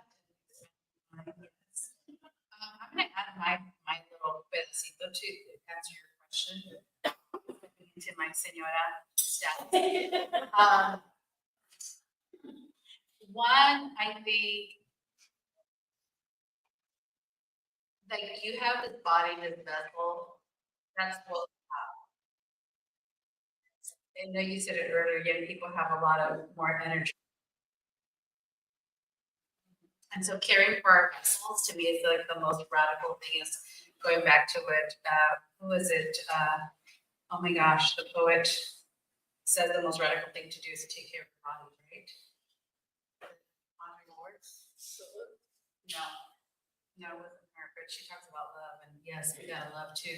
But I think it's really important. I think that our bodies are really, if we've already pushed that life expectancy is longer, that we plan towards what we want our stages at the end, like our several stages that we're going to go into, like seniors. Like I'm dealing with that as a person my age right now, and there really isn't enough support in society for us to have spaces for us to age and be in joy and be in grace. And so we're older, but some of us haven't still figured that out. It's right around the corner. And as I think what's happening in our society, as I think about how things are being taken, that these things these are not rights that are guaranteed, even if we've gotten here. So with the next generation is to be thinking about that creating safe community, creating for the long term is also part of it. Because our parents didn't even talk about retirement. And so how I did learn what that, I mean, I'm navigating that. And at a certain point, I want to be an old rockin' lady, like, and then like live well and like eat well and sleep well and be in my joy. But none of that is guaranteed even to us because we don't have the systems, right? And so I would say that be thinking about that now. It's never too early, in my opinion, because before you know it, you're getting 50 and it's like, ooh, what happened? You know, or older. And I think that those, I would love to, as I think about getting older, how to be that example for younger folks, because we still, even if you're done working, you're really never done doing the work, the justice work, the cultural work. It's going to keep happening. And so how do we prepare ourselves for the long stride is what I would say, to be thinking about that even now. And I'm going to add a plus one to that point, like therapy. If you can ever get into therapy, do it. It's the best investment you can do. I think that we never get rid of our past, our you know, the things that we carry, the trauma, but we can learn how to navigate them and to really be there for other people. And so I think, to me, you talk about oldies saved you. I think therapy saved me. I've been an off and on person doing therapy, and it's just really important to have a neutral space where you can just talk and really figure it out. And it doesn't have to be a partner, a loved one, even though that's important to have that in your relationships, but that you have that neutral party to call your shit out. Find a good therapist that can really check you and you can develop a relationship. And so that I add to that a lot. So for what it's worth, I haven't figured it out. I'm just letting you know what we're doing. I also saw a hand. Yes. Absolutely. And I want to do a time. Did everyone get food and food? Yes. Great. The food is by La Palma.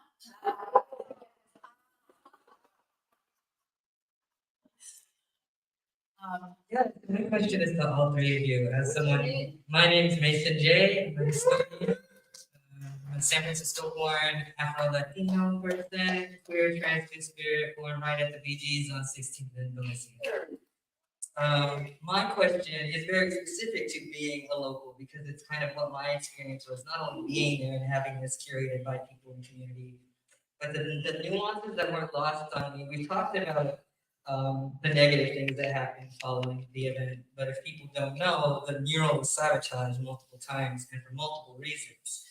My question for the three of y'all is 15 years since we've seen that, but the thing that struck me as someone, I think like less than 2 weeks out of top surgery. I literally shouldn't have been out of the house, but I was like, I'm not missing this. I couldn't dance with my arms with my elbows. If anyone saw me dancing like a little bird, I noticed the top surgery scars that were on that mural immediately. I took a selfie in front of it before it was burned. I noticed the 2 women and I noticed the 2 men. When I came back and I saw that it was vandalized, I was very struck by the fact that the trans man hadn't been clocked and vandalized, and that the women were able to be fetishized and not vandalized. So my question is, now that we're 15 years out of this, and keep in mind this was right less than a year, or 10 years out of this, less than a year outside of Pulse, which brought new attention to things going on. How do y'all feel about the way Latine-specific profiling and violence has impacted trans folks here, when so many of the people who are doing the advocacy and bringing the art are not from here? One of the things I heard from the community, because I navigate both the queer world and the street, was that some folks were not stoked about it being Los Angeles. And we were like, that's neither here nor there, there's a few sides, let us do our thing.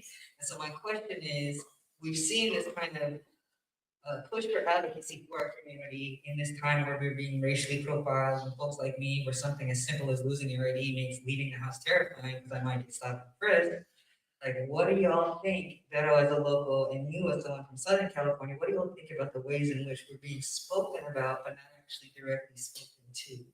You know, when everyone was responding to this, sorry if I'm rambling, when everyone was responding to this homophobia, they weren't necessarily speaking to us as queer people who walk these streets, who have friends, who could have maybe even prevented this from happening. And a lot of the folks are speaking on the kind of the media bias, and it felt very PR. What do y'all think about how it's changed in 10 years? Do you think that we move forward? Do you think that we're still at the same place? Or do you think that now that we all know so much more about how to be a community, how to raise mutual aid, how to be more inclusive, you think it's like on us to meet them there, or for us to be like, y'all just need to catch up? I have a lot to say about that. I'll let y'all start from there. Yeah, no, because that the curation was like just so brilliant, and like it's not lost on the only part that was sabotaged was the quickest thing they could identify versus the actual community issues. So where do I start? What has we can changed? hear What has sorry, not so I don't changed? have to be No, I'm glad you asked this. I'm gonna take that as the person that's holding as a team, actually, as a team, where's my team, and people that are holding this space down, I don't think a lot has changed. I'm gonna be very real. Not a lot has changed. And I think going back to the advice that I would give younger folks and folks that are coming through is that there's a saying in Spanish that we say, es mejor pedir perdón que pedir permiso. Ask for forgiveness and for permission, because this place will not do that. These streets will still not do that. Nothing has changed. I'm going to tell you that. You think that our space, even here, and what we're doing has come because it hasn't been a fight. Everything has been a fight. So a lot has not changed. And it hasn't changed even for the folks that are being born and raised here. So that's why the work that we do present here and the way we do hold space in the community is so important, because we're unapologetic. That's why I'm not going to ask for permission. We're not going to ask for permission to say this is a Latiné space, and we are very intentional about that. And so, unfortunately, I think when it comes to that, I think the acceptance and the visibility is still not where it should be, right? I can count with my hand, and that's like this, the queer leadership we can think of when I think of all the sister like-minded organizations that we work with. And then every day we show up to fight for housing, for workforce, for health, for education, for arts. We are fighting not just for, queer folks, we're fighting for everyone. And so it's been very interesting because it hasn't changed. Now, in terms of who we're talking, we were talking to everyone, right? It's important for us to think about that it's multi-generation, it's we're in it. And I think that part of what we're seeing here is that what, to me, what that reads is that the disruption, they saw it an attack on masculinity, right? And so that's what the response was. And so that's still, if you look at the histories in the last 10 years of what this neighborhood has been going through, it's always been about protecting masculinity, even from leadership. And so I think that that's what we have to continue. That's why this exhibition is important, because as we're dealing 10 years later, a lot has not changed.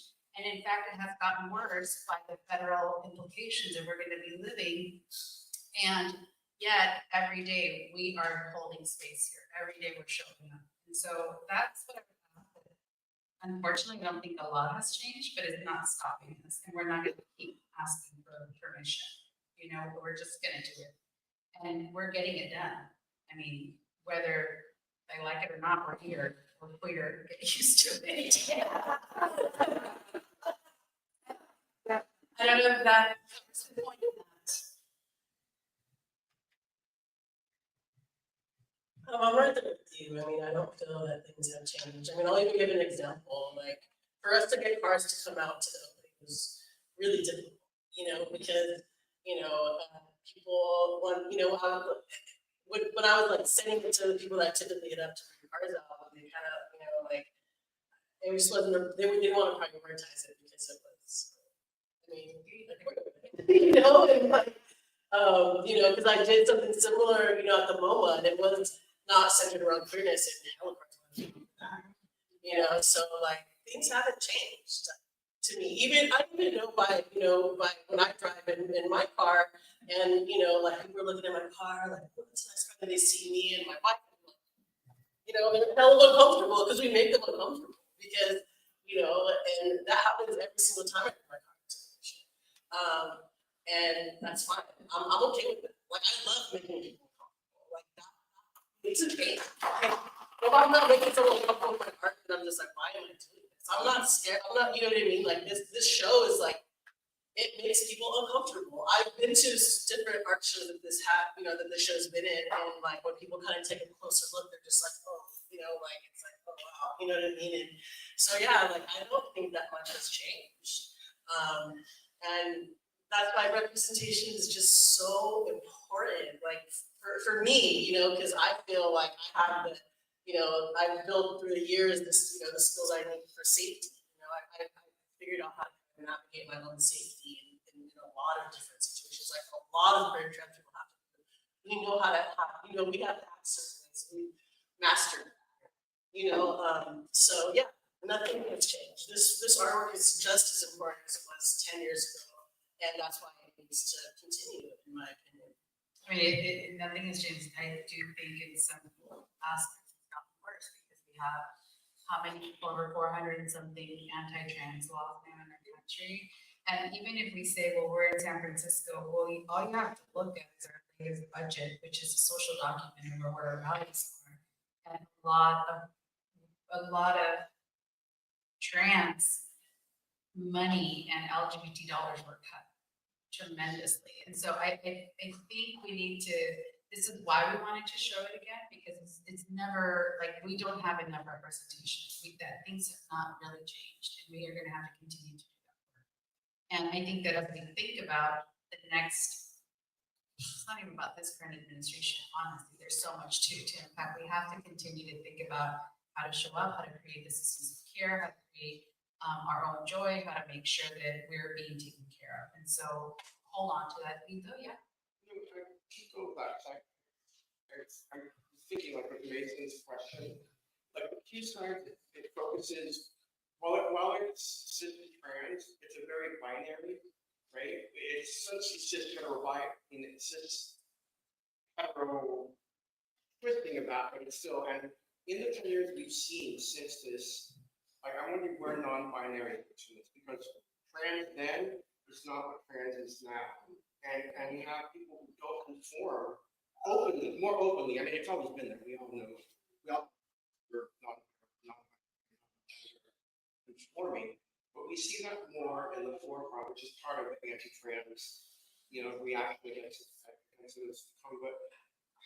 guess the question is, how would you fit in, like, non-binary, non-gender conforming into photos that typically are very binary? Women look like this, men look like that. I think for me, like the photo with Natalie and Steven, in my head, that's what we were doing. In my head, we were kind of flipping that role of like Steven's on top of the car. Exactly. So he's on top of the car. But it's still the look is cis heteronormativity. He may be positioned differently, but I'm talking about people who outwardly don't present like as male or as female. You know what I'm saying? Our community has expanded, I guess. I mean, there's the photo of me, like, at that time I didn't identify as non-binary. And now, that was another, now thinking about that, it's like, oh yeah, that was me expressing my identity that I wasn't even ready to like talk about then 10 years ago, So, And I think that's our 10-year anniversary. Maybe that's what we do. That's what I was about to say. I mean, when you were saying that, yeah, it's a different time. Oh, I'm like, oh, that's our 10-year project. We just got to fundraise. So, yeah, I agree. I guess I would also just say, I mean, that's the nature of photography, of fixing a moment and understanding it as a moment in time in everybody's lives, ours and the models and the world that we like made it in. And so I think, at the opening, I was mentioning like it was so hard to commit to one image per shoot because there were so many images to choose from. And I understand what you're saying, but I feel like that was the moment, and so if things change, and so maybe it's someone else who decides to sort of pick up the images of this. Maybe more volumes. Isn't the East Side Story Well, volume? yeah, so like there's been old volumes that Getting that sense of time, but also just like evolving. Like I love when we all evolve. You know, like I'm always want to evolve. I don't want to ever stay the same. And, you know, like thank you for bringing that up. You know, because now this is less opportunity for us to evolve. Absolutely. I mean, some of us got long hair then. None of us had. These have all been really great questions. Does anyone have another pressing question or comment? Norman. I just want to celebrate how many times that 16th Street has been mentioned today. And somebody who grew up in the 70s and 80s, they don't have the neighbors. You know, I don't know how many people understand. I mean, Texas is small. The mission is small, right? But the 24th Street corridor is dramatically different than 16th Street, right? And that queer magic you talked about, in my mind, could never happen on 24th Street in the 70s and 80s. No way. Like, Proyecto does not have been conceived on 24th Street, right? So every time I leave you, that you know how proud I am of you. I think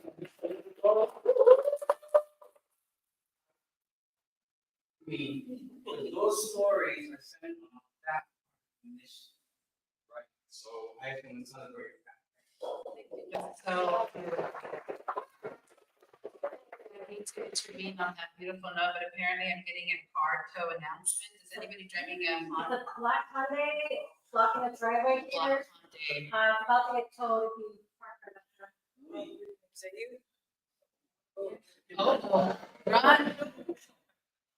I see a hand in the back. Yes. Do you want to walk to the front so we can hear you? Yes.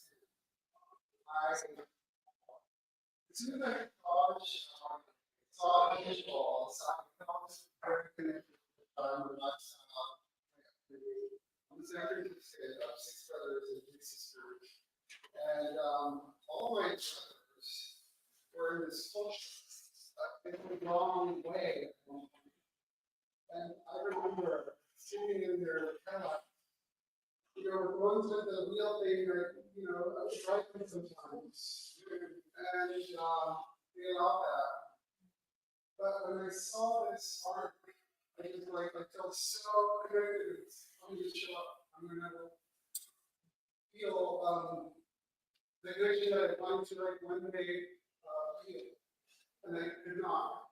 But they allowed me to express myself. Never called me any word, any derogatory word, but they allowed me to express myself. But it's all it's in my heart. Anyways, so I told my partner days ago about the show, that I can explain he's white male. Not having, you know, white person or non-BIPOC or knows or we might or they know, but how do you explain it to someone? The love that you show in your art is not like something total, but what it is now. How do you explain to them what this show is all about and what you represent right now? Because they see it as a negative and not like a positive. I want to just ask that. How do you present this to someone that does not even know they have any clue of what this represents?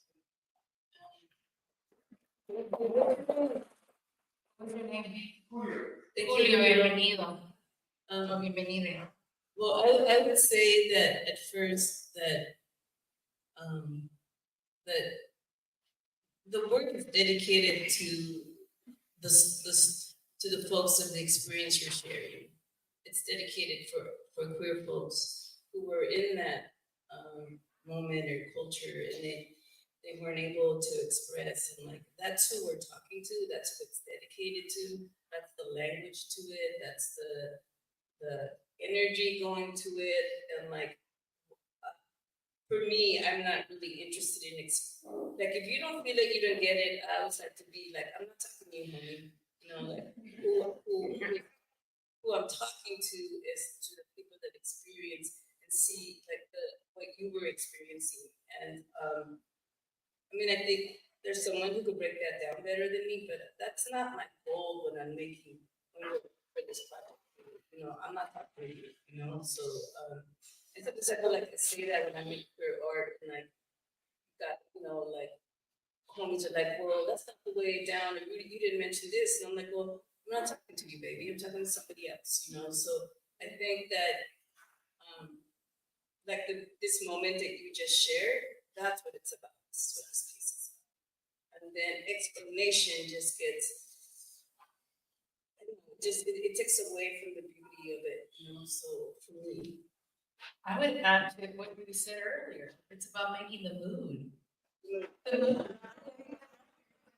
Like, I mean, for me, this art is for you. Yeah. It's for you. For you.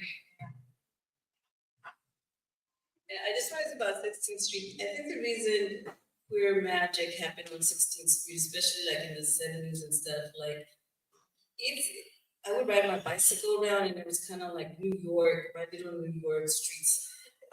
And because you had like everybody was in the mix, you know, you had at the time Mission Street was a stroll, so all the working girls were on Mission Street, and like, you know, it would have been a place Pinheiro would have made poetry out of, you know. So I just am always gravitated to that scene, and like I think when there's there's people who use dope dealers, and like I think that when you have different kinds of people in the scene, it makes it queers could be there because it's not about identity. It's just who's flowing in there, you know.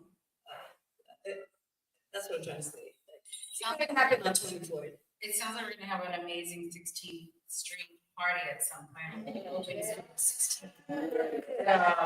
are gonna be part of the committee. Well, I don't know if you have any other closing words before we go. Any other questions or comments? I have a few closing remarks. I see. Jesus, do you want to? Yeah. Or are we gonna give it to the artists? I just wanted to. You were bringing up a lot of stuff right now. So I teach Chicano art history course, and just happened that on Thursday was kind of the queer Chicano art, and a big part of it is the mural exhibit. The thing that I found was you have a couple of young homies in the course, and one of them during the talking about, which really surprised me as we talk about this, and his presentation very much so old school homeboy, talking about how the way he put it, he when he was younger, going back to talking about how his young homie who was queer, how he would take care of him, make sure no one fucked with him, and have to fuck up a lot of people, and to protect him in that way. In that way, thinking like, you know, in a lot of ways we have seen things change, and I think something else we brought up, right, in the past 10, 15 years, we've seen the way trans, non-gender, non-binary, a lot of these things being expressed in our community. Another thing that has come up with that, a lot of the young men specifically have come to understand what that means, whether there's and to back and to protect the community. And I think that's really important to say that. Things are horrible, but things are getting better in some ways.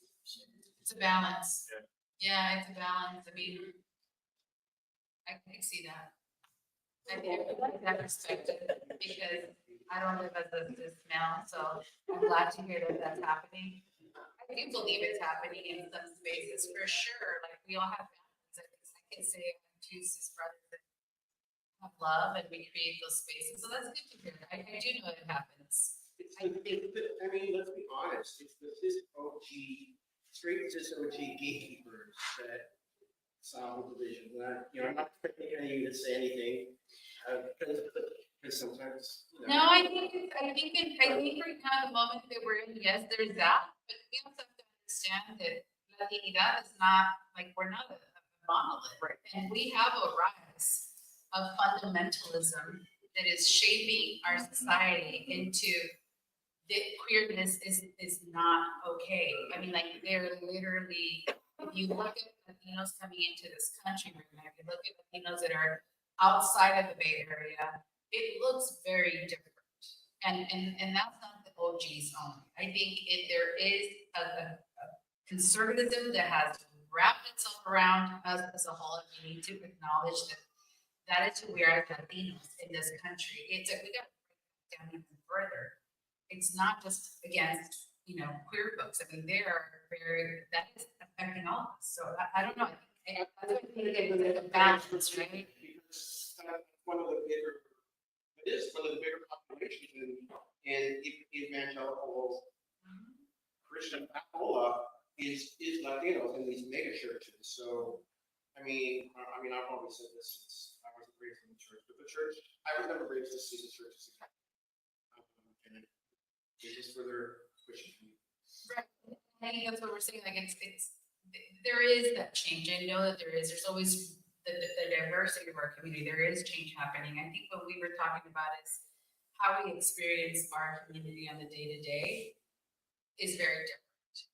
And I think that we do have those true, what I say, there's gentlemen in the world that are in our community, in our sphere, but there are also other folks that have not changed. And that's real. And I'm not saying we have to do that work, absolutely, but that's going to be their job. My job is to create a safe space for queer visibility and inclusivity, and that's what we're doing. You know what I mean? Like to meet that, and I'm happy that it's happening, and I welcome anyone's welcome here. This is, and we can even agree to disagree because that's what makes our community so rich and what's going to make change and understanding. I don't think we ever have to agree on every single thing, but there's certain things we're not going to be like apologetic. This is a queer-centered space first and foremost. Punto. Is that cool? We say that? Thank you, Lee, for making that space and making the space for the show. Thank you for sitting there.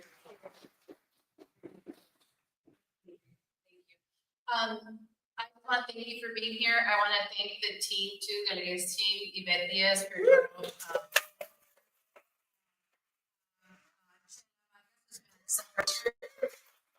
going to be taken off to Mexico City, doing her own project on community culture and what are you doing in Mexico?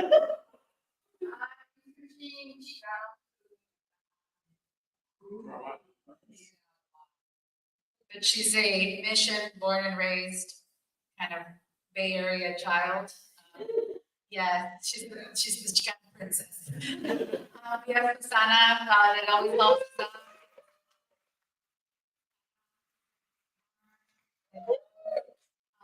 Those that are on the camera, thank you for joining us. And something that came up, we don't always ask for help. But today I am going to ask for help. There are little donation QR codes on your table in order to keep the space going, in order to keep the magic happening and, doing the great things that we want to do. We need donations. So if you can find it to make a small donation, nothing's too little, nothing, we'll take it all. Plastic, Kmart, whatever. You want to put a donation on layaway, we'll take monthly payments. We'll work it out. Please donate. It really keeps us going. It really makes sure that we can host events like this. It is really, really something we're really trying to lean into as a community, as a culture of care. That are conversations or places where we can sit and eat and have a rich, mental stimulating conversation as well as nourish our bodies. So whatever you give will go towards that.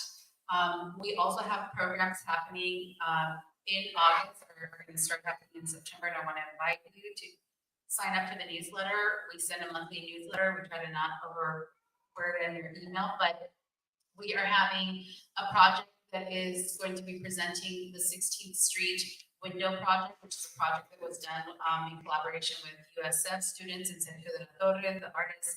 It's talking about sort of how to keep ourselves safe, don't open your doors. It's a multi-language poster, and it also talks about the power of what immigrants give to their countries of origin through their remesas and I think it's important, a way to start changing how we understand and how we're in media challenging how they're portraying immigrants. And so that project is going to be, it's already installed at Studio 16. It's going to be there for about 9 months while we finish the construction. We're going to have prints of that work here on site. And we invite you to join us for that opening in September 4th. Is that right? Event? Oh, September 4th. Yeah. September 4th. On September 6th, we have our Chillonas edition that got postponed in July. So it's going to happen September 5th, the Veterans Day. And it's featuring Melanie Cervantes. She's going to be in drag. So come join us for that party. I hear it might be a hoedown. Just, we're going there. And then please mark your calendars in October. October 18th, we have an exhibition that's going to open here in Studio 24 in collaboration with the Asian Law Caucus, and it's also a look at migration stories from across the world. As we're dealing with what's happening, it's really important for us to make sure that we demystify how we look at migrants and immigrants. That it's not just a Latino issue. This is an actual worldwide issue. The 11 million people that are without documents are not just Latino, that these issues are connected to surviving their own countries and what is the role that plays. And so it's going to be a beautiful exhibition with audio, photography, and a project that we're also presenting is Maria Jose from Chile, an artist based in New York, but originally from Chile, that's looking at landscape and how does landscape affect migration. And when you look at the stories of the people that are involved in this exhibition, it's all about how local landscape and government has been the influence for pushing people to be on the move. And so that's what we're going to be doing, in the fall. We're really leaning in on addressing that subject and being an active conversation, not just with our own Latino community, but outside of it. I think it's really, really important. And the Lunadas. The Lunadas are happening September 7th, October 7th, November 5th, and December 4th. Did I get these dates right? And our curator, Norman Zelaya, curates that series. It's every full moon. Doesn't matter rain or shine. We are here being lunáticos, holding the moon and sharing, Floricanto, so join us. Anything else I might have forgotten? And if you know people that want to expand on their public art practice, be on the lookout for the Region Community Beautification Fund that is going to be announced in early September. It's going to take us through the whole entire fall, and hopefully we'll have the awards out. Well, our goal is that they have to be out by December 31st. So we have a packed fall, and we hope to see you here. You're at home. Continue to visit with us. If you don't have cash, you can give time. We will take volunteer hours too. We love our volunteers. We need them. So thank you. Buenas tardes. Enjoy. We're going to listen to some music. Thank you. Thank you.